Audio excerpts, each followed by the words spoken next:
So I don't know who booked this show, whether it was ChatGPT or whether it was actually Triple H and his whole creative team, because, recently for the past few couple of shows that the WWE has put on, whether it was Crown Jewel or whether it was Raw or Smackdown of last week, they've actually had some pretty good shows. Tonight I would consider as well as a pretty good show. We had a new US champion. We had Cody Rhodes and Drew McIntyre impromptu match in the main event match here for SmackDown, and we had some more stuff here and there. We had a tag team match for the women's tag team championships. We had the match made official that it was going to be Jacob Fatu against Drew McIntyre for the number one contendership for Cody Rhodes' WWE championship. Cody Rhodes came out here initially to kick off the show, essentially just putting those two guys over and putting over the number one contendership spot, who eventually is going to face him for his championship, whether it's Saturday night's main event, which is probably the logical conclusion that I came up with.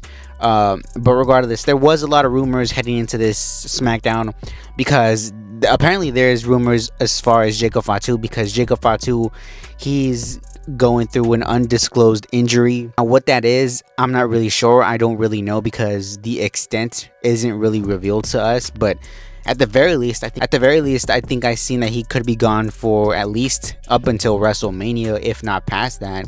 So, the fact of Jacob Fatu here against Drew McIntyre, already announced and already still being promoted as the main event here, kind of, I was wondering, I was curious whether or not we were actually going to get this match.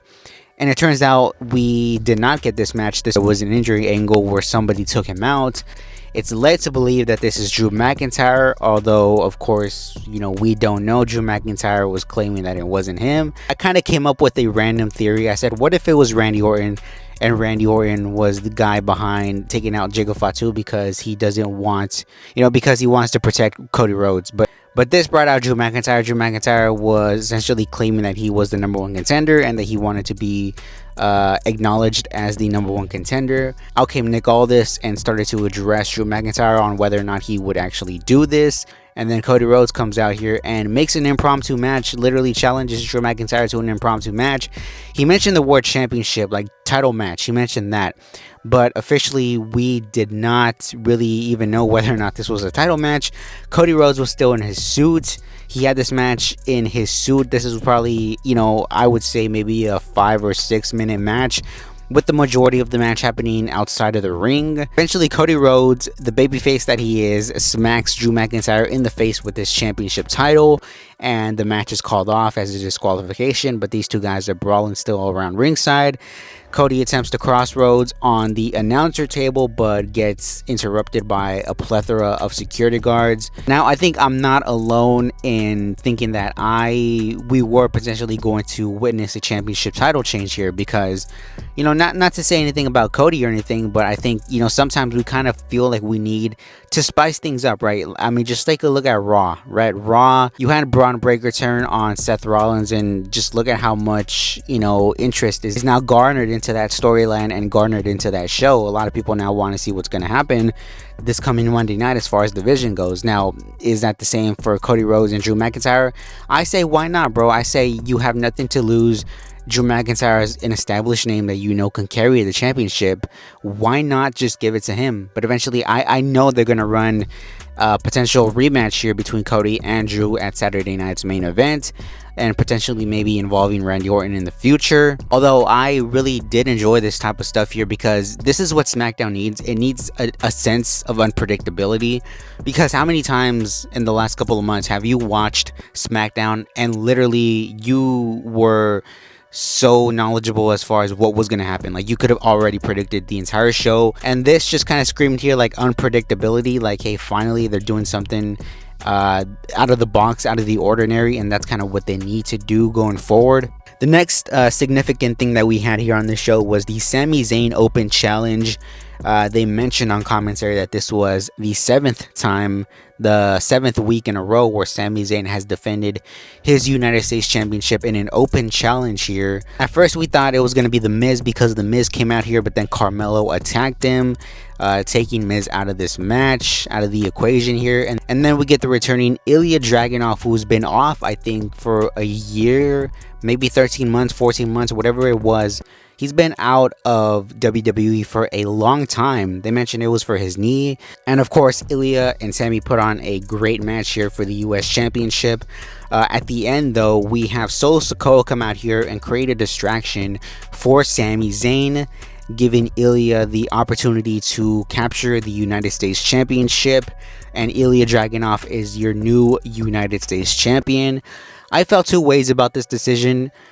Number one, I felt Sami Zayn's title run was probably the best sure thing on Smackdown, because like we've mentioned before, Smackdown has weeks where it's good, it has weeks where it's not so good, but at the very least you can count on Sami Zayn providing an excellent match for the United States Championship, the Open Challenge. And now that that's gone, I kind of feel a sense of like I don't want it to end because it was such a good thing.